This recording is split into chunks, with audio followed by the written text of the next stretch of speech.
தேவனே உம்முடைய சித்தத்தின்படி செய்ய இதோ வருகிறேன், புஸ்தக சுருளில் என்னை குறித்து எழுதியிருக்கிறது என்று சொன்னேன் என்றார்.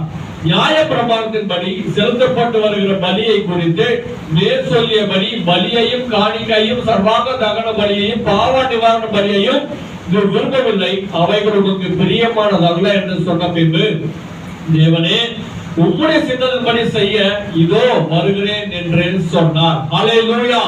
ஆமென். இயேசுவுடைய பிறப்பை பற்றி நாம் படிக்கும் முதலாவது காரியம், பலி பாவங்களை போக்க முடியாது மனுஷன். ஆனா ஆண்டவர் அந்த பலியை கொடுக்க சொன்னார், பாவ நிவாரண பலி. ஒரு பாவம் பண்ணிட்டியா, ஒரு ஆடையோ மாடையோ நீ என்ன பண்ணு, பலியா கொடுத்து பாவம் மன்னிப்பு வாங்கி மறுபடியும் என்கிட்ட சேர்ந்துரு. இன்னைக்கு அது என்னவா மாறிடுச்சு, ஆண்டவருக்கு ஒரு காணிக்கை கொடுத்தா சரி பண்ணிடலாம் அப்படின்னு நம்ம நினைச்சிருக்கோம். நீங்க அது நாம தப்பு பண்ணிட்டு காணிக்கை கொடுக்குறோம் வச்சுக்க, ஆண்டவர் சந்தோஷப்படுவாரா? பாஸ்டர் சந்தோஷப்படுவார். பாஸ்டர் ஜான் ரொம்ப சந்தோஷமா ஏத்துப்பாரு. பாஸ்டர் ஜான் கவலைப்பட மாட்டார். ஏன்னா சர்ச்சைக்குள்ள நிறைய செலவு இருக்குது. ஒன்றும் இல்லை, சும்மா கடைக்கு போய் லைட் வாங்கணும், 2000 பில்லுன்றான். ஒரு லைட் வாங்கணும், ஒரு ஸ்டார் வாங்கணும், 2 லைட் வாங்கணும்னா இப்போ நீங்க நம்ம காணிக்கெல்லாம் கொடுத்தா பாஸ்டர் ஜான் பே ஹாப்பி, பாஸ்டர் ஜான் சந்தோஷப்படுவார். சர்ச்சைக்குள்ள பொருள் வாங்கலாமா, நம்ம ஏசிக்காக ஜெபம் பண்றோம், கர்த்தர் நமக்கு கூடிய சீக்கிரம் ஏசி வாங்க உதவி செய்வார். ஹல்லேலூயா. ஆமென். நம்மளோட குடும்பங்களுக்கு நல்ல ஆராதனை பண்ணணும். ஆமென். இது மத்தவங்க பண்ற ஏசி இல்ல, நம்மளும் ஏசி போடுவோம். நம்மளும் ஆண்டவர் நம்மள ஆசீர்வாதம் மூலம் வைப்பார். நல்ல ஏசி வாங்கணும், நல்ல லேப்டாப் வாங்கணும், நல்ல எல்இடி டிவில நம்ம டிவி போட்டு அதுல வரிகள்லாம் வரணும். கர்த்தர் செய்வாரா செய்ய மாட்டாரா? செய்வார். அதெல்லாம் ஒரு 1 லட்சம் செலவு ஆகுனா அவருக்கு அதெல்லாம் 1 செகண்ட்ல பண்ணிடுவார். கர்த்தர் நம்ம தேவையில சந்திப்பார். அப்ப இதெல்லாம் நடத்துவார். ஆனா இந்த பலியெல்லாம் அவருக்கு என்ன பண்ணுறாரு, கர்த்தருக்கு சந்தோஷப்படுத்துறாரு. இதனால பாவத்தை மன்னிக்கப்பட்டு மனுஷன் அவரோட சேர்ந்துட முடியாது. அதனால கர்த்தர் என்ன பண்ணலாம், அந்த இங்கிலீஷ் பைபிள்ல போட்டிருக்குது, the sacrifice impossible போட்டிருக்கு, முடியாது. அது என்ன பண்ணாது, மனுஷ பலிகள் கொடுக்கிற ஆடோ மாடோ கொடுக்கிற காணிக்கை மூலமா கொடுத்து அது என்ன பண்ணுறது, மனுஷனை கர்த்தர் கூட சேர்த்துறாது. இம்பாசிபிள், அது சாத்தியம் இல்லை அப்படின்னு போட்டிருக்கு. ஆனா பைபிள்ல மத்தேயு 19:26, மார்க் 10:27, லூக்கா 1:38 வசனத்துல வாசிச்சு பாத்தீங்கன்னா தேவனால எல்லாம் முடியும். ஹல்லேலூயா. நம்ம கொடுக்கிற பலியினால ஒண்ண முடியாது, காணிக்கையினால ஒண்ண முடியாது. அவைகளுக்கு குற்றத்தை மன்னிச்சு பாவ மன்னிப்பை கொண்டு வந்து அது என்ன கர்த்தரோட சேர்த்துட முடியாது. ஆனால் அதால முடியாது, ஆனா கர்த்தரால முடியும். ஹல்லேலூயா. அவரால எல்லாம் முடியும். nothing is impossible with God. தேவனால் செய்யக்கூடாத காரியம் ஒன்றுமே இல்லை. பலியினால முடியாது, ஆனா அவரால முடியும். அதனாலதான் அதை செய்ய அவரே வந்தார். ஆமென். நீ பலி கொடுத்து அநேகர் என்ன பண்ணாங்க, பாவத்துக்காக காணிக்கை கொடுத்தா சரியாயிடும். மனுஷன் என்ன பண்றான், தன்னைத்தானே கிழிச்சுக்கிறான். உடம்ப ரத்தத்தை சிந்தி நான் இப்படி போட்டு கிழிச்சுக்கலாமா, அப்படி போட்டு கிழிச்சுக்கலாமா. ஒரு மனுஷன் செருப்பை கேட்டு தலையிலேயே அடிச்சுக்கிட்டாராம். எனக்கு தப்பான சிந்தை வருது, அது வரக்கூடாது, செருப்பாலே தான் அடிச்சுக்கிட்டாராம். அநேகர் பாக்குறேன், எங்கெங்கயோ போய் இந்த உடம்பை வருத்தி அதை குத்தி இதை குத்தி, நான் இவ்வளவு அநியாயம் பண்ணிருக்கிறேன், இவ்வளவு பாவம் பண்ணிருக்கிறேன், எனக்கு எப்படியாவது மணி போட்டு சொல்லி தன்னை கிழிச்சுக்கிறேன். ஏசப்பா சொன்னீங்க அதெல்லாம் பண்ணாத. உன் பணத்தை கொடுத்து பாவம் பண்ணி பார்க்க முடியாது. உன் உடம்பை கிழிச்சுக்கிட்டு நீ ரத்தம் சிந்தி பண்ண வேண்டியது இல்ல, உனக்கு எல்லாமே இலவசமா நானே பண்றேன், நீ என்ன பண்ண நம்பி என்கிட்ட வந்து. ஹல்லேலூயா. என் கூட நீ ஐக்கியப்பட்டதுல உனக்கா எல்லாம் நான் செஞ்சுட்டேன், உனக்காக எல்லாம் அருவருவான சித்திரவதை, உனக்காக ரத்தம் சிந்தது, உடம்பு பிடிக்கப்படுறதெல்லாம் நான் பண்ணிட்டேன். நீ என்ன பண்ணாத, நீ அதெல்லாம் போய் பண்ணிட்டு இருக்காத, உன் உடம்பை வருத்திக்காத. ஆண்டவர் கொடுத்த உடம்பு என்ன பண்ற, இதால குத்திக்கிறேன் அதால குத்திக்கிறேன். சில எல்லாம் பார்க்கும் போது ரொம்ப குழந்தைகளை போய் குத்துறோம். நெருப்புல என்ன பண்றோம், குழந்தைகளை தூக்கி ஓடுறோம், கீழே போட்டுறோம், குழந்தைய நெருப்புல போட்டுறோம். எல்லாம் இருக்குது. ஆனா ஆண்டவர் சொல்லி அதெல்லாம் பண்ண, உனக்காக நான் இதெல்லாம் என்ன பண்ணேன், நான் பண்ணிட்டேன். நீ என்ன பண்ணி என் கூட ஐக்கியம் அது போதும். ஹல்லேலூயா. அவைகள் எல்லாம் கூட என்ன பண்ணாது, குற்றத்தை உன் பாவத்தை மன்னிச்சிடாது, அந்த பரிகாரம் உனக்கு ஒன்றும் செஞ்சிடாது. அவர் டிஜே சுரேகரன் பேங்க்ல வேலை செஞ்சிருக்கும் போது நம்ம பாரதில் என்ன பண்ணுவாங்கன்னா, திடீர்னு வேலை செஞ்சிருக்கும் போது ஜபத்துக்கு போயிடுவாங்களாம். போகும்போது அந்த அவர் கூட அந்த உதவியாளர் சொல்லுவானா, ஐயோ தினகரன் ஐயாவா இப்பதாங்க வெளில போனாரு, ஒரு பக்கத்துல நிப்பாரான், இப்பதாங்க வெளில போனாரு, நீங்க கொஞ்சம் லேட்டா வந்தீங்களே அப்படின்ட்டு கொஞ்சமே வரவங்க கிட்ட எல்லாம் சொல்லுவாராம். கடைசியில சாயங்காலத்துல போய் சொல்லுவாராம், ஐயா எனக்கு ஒரு 10 நாள் லீவு கொடுங்க ஐயா, உங்களுக்காக நான் எவ்வளோ போய் பேசினேன், நீ உங்களை பக்கத்துல வச்சுட்டு ஆள் இல்ல உங்களை காப்பாத்துக்காக போய் சொல்லிட்டேன், அதனால நான் போய் ஒரு ஆறுல போய் குளிச்சு என் பாவத்தெல்லாம் கழுவிட்டு வரேன், அப்பதான் பாவம் கழுவ போடவும். பார்த்தா நம்ம நிறைய நேரம் என்ன பண்ணிடுறோம், நம்ம பாவத்தை மன்னிக்க எங்கேயோ ஓடிடும். ஏதாவது ஒரு பட்டா போதுமா, முடி போட்டே போனா பொதுவாயிடுமா, உடம்பு கீழ்ச்சிக்கிட போயிடுமா? இல்ல, அதெல்லாம் சாத்தியம் இல்ல. உனக்காக எல்லாவற்றையும் முடிக்கிற தெய்வம் நான் இருக்கிறேன். அந்த தெய்வம் நமக்காக இந்த பூமியில வந்தது நோக்கம்.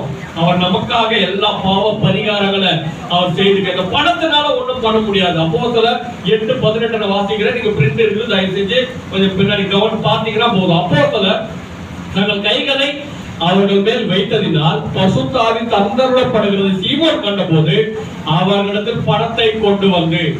இந்த சீமோன் ஒரு பெரிய மந்திரவாதி. அவர் என்ன பண்ணாரு, ஒரு நாள் ஆண்டவரை இயேசுவே ஏத்துக்கிறார் தெய்வமா. ஏத்துக்கிட்ட உடனே அப்போஸ்தலர்கள் போயிட்டு ஜெபம் பண்ணி நிறைய பேர் தலையில கை வைக்கிறாங்க. கை வச்ச உடனே பசுத்த ஆவியோட அபிஷேகம் வருது. இந்த ஆள் அதை பார்த்துட்டு, ஆஹா, நானும் போய் அப்போஸ்தலர் என்ன பண்ண பணம் கொடுக்குறாங்க, இதே மாதிரி நான் கை வச்சாலும் என் அபிஷேகம் வராம எனக்கு கொஞ்சம் வரத்தை கொடுங்க. இவன் என்ன பண்ணிருப்பான், ஏற்கனவே மந்திரவாதியா இருக்கும் போது இவங்க ஊருகிட்ட போயிட்டு பணத்தை கொடுத்து, ஐயா நீங்க பண்ற மந்திரம் மாதிரி எனக்கு மந்திரத்தை சொல்லி கொடுங்கன்னு சொல்லி கத்துட்டு இருப்பான். அதே புத்தி எங்க வந்துச்சு, ஏசப்பா கிட்ட வந்துச்சு.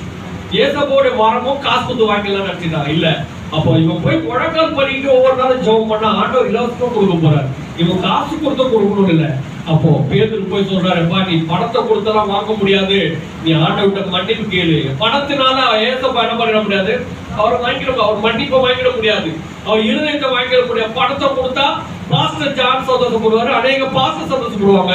கர்த்தர் நம்ம பணத்தை கொண்டு வாங்குகிற பணம் காணிக்கெல்லாம் கொடுக்கணும், நல்லது. பணத்தை காணிக்கை கொடுத்தா என்ன ஆகும், பரலோகம் போக முடியாது. ஆனா நம்ம தொழில கர்த்தர் ஆசீர்வதிப்பார், இன்னும் வருமானம் வரும்படி செய்வார், தேவையில்ல செலவு வராதபடி செய்வார்.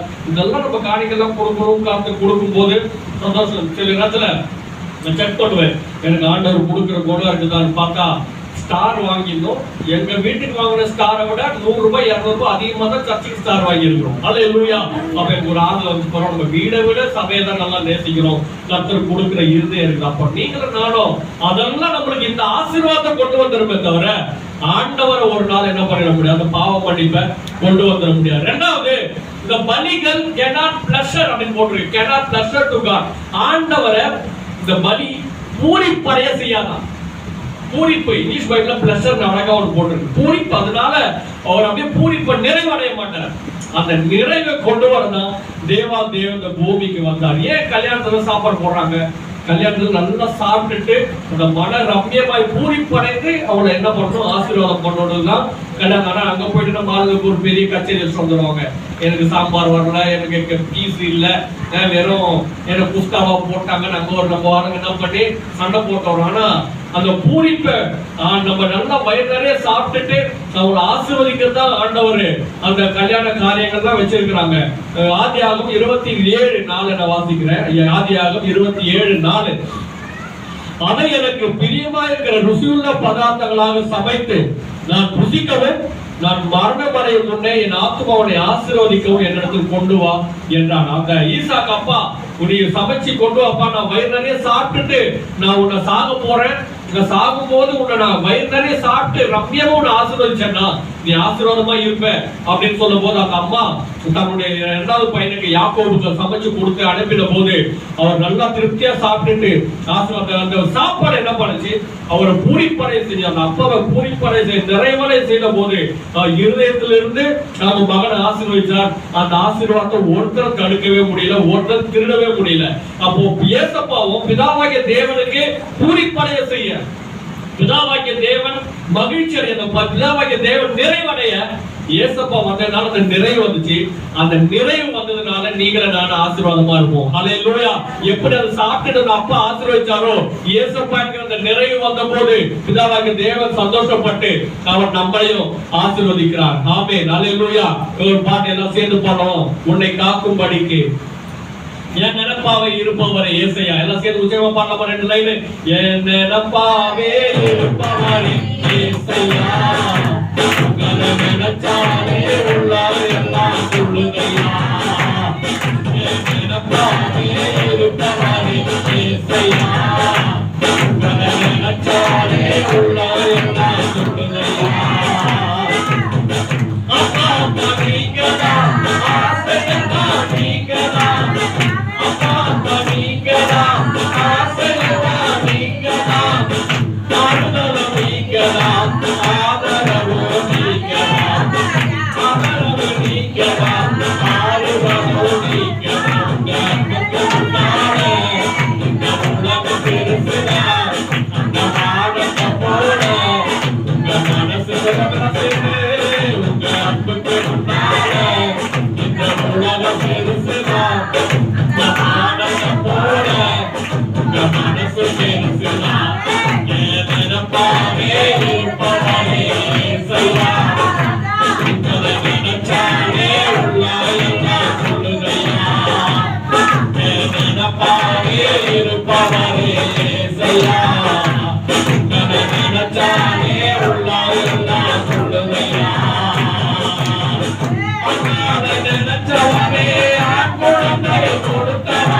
இந்த யார் எழுதுறா? தாவீது எழுதுறாரு.